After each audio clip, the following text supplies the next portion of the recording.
L'étau judiciaire se resserre sur Jean Star. Chaque matin, Swazik Bouezard fait le bilan des différentes audiences télé de la veille et revient sur l'actualité médiatique. Les audiences de mardi soir, Paris gagné pour TF1, déception pour France 2. Très bon démarrage pour Gone sur TF1. La nouvelle série rassemble 5,4 millions de curieux en moyenne pour les 2 épisodes de la soirée. France 3 est deuxième avec l'Alliance Rouge Sang, devant lequel se sont rassemblés près de 3 millions de téléspectateurs, soit 12,6% du public. Sur M6, Patron Incognito remonte avec 2,7 millions de personnes, soit 300 000 de plus que la semaine dernière. France 2 est au pied du podium avec Tout le monde joue avec la musique qui a réuni 2,2 millions de personnes devant Nagui, soit 10,5% du public. Le programme a du mal à séduire. France 5 était au million mardi soir avec le documentaire sur les jardins suspendus de Babylone, qui a intéressé 4,3% du public. Qui a dit Netflix, c'est un peu les rois du marketing.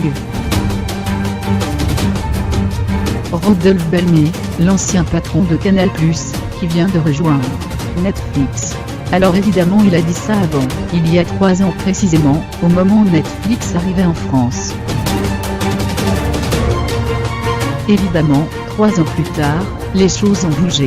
Netflix pèse très lourd, 117 millions d'abonnés dans le monde, et un chiffre d'affaires à plus de 10 milliards de dollars. Rodolphe Belmer, recruté par Netflix en ce début d'année pour son expérience et sa vision du marché, n'est ni le premier ni le dernier à critiquer un club avant d'y être transféré. L'étau judiciaire se resserre sur Jean Star. Une plainte a été déposée contre le blogueur pour agression sexuelle, corruption de mineurs et recours à la prostitution.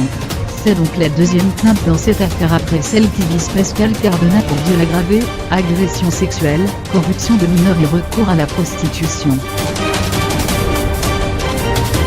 Jean Star, lui, se défend. Jean Star est sorti de son silence mardi soir. Que me reproche-t-on au final, sinon d'avoir eu le malheur de commettre Pascal Cardona, explique-t-il dans un 2e communiqué depuis le début de l'affaire. Jean Star se dit trop vite jugé par une foule numérique, qui se réjouit des preuves qui ne m'incriminent jamais directement. Je suis innocent. Je suis à bout. J'aimerais dire une bonne fois pour toutes, que le Jean Stargate n'existe pas, le Cardonagate existe. Encore un effort, Monsieur Ouest France. Les femmes journalistes du Parisien ont lancé le mouvement. Après l'Aube et la Provence, c'est au tour des journalistes femmes de Ouest France de dénoncer l'omniprésence des hommes dans les postes d'encadrement. Encore un effort, Monsieur Ouest France. C'est ainsi que s'intitule leur tribune. Dans le premier quotidien de France, la situation n'est pas brillante, une femme pour 17 hommes au comité de direction, 2 femmes sur 15 rédacteurs en chef, et les plus gros salaires du journal exclusivement ou presque aux hommes.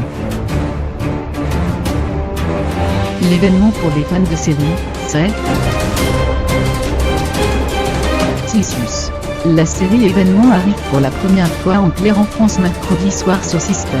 Une série événement car son succès a été une vraie surprise aux États-Unis. 12 millions de personnes se trouvaient devant le final de la saison 1. En quelques mots, une famille, une tribu plutôt, les garçons, leurs amis, leurs proches, tous ceux qui gravitent autour d'eux et évidemment autant d'histoires universelles. Sortez vos mouchoirs car ça fait pleurer mais autant vous le dire, ça marche et chacun s'y retrouve.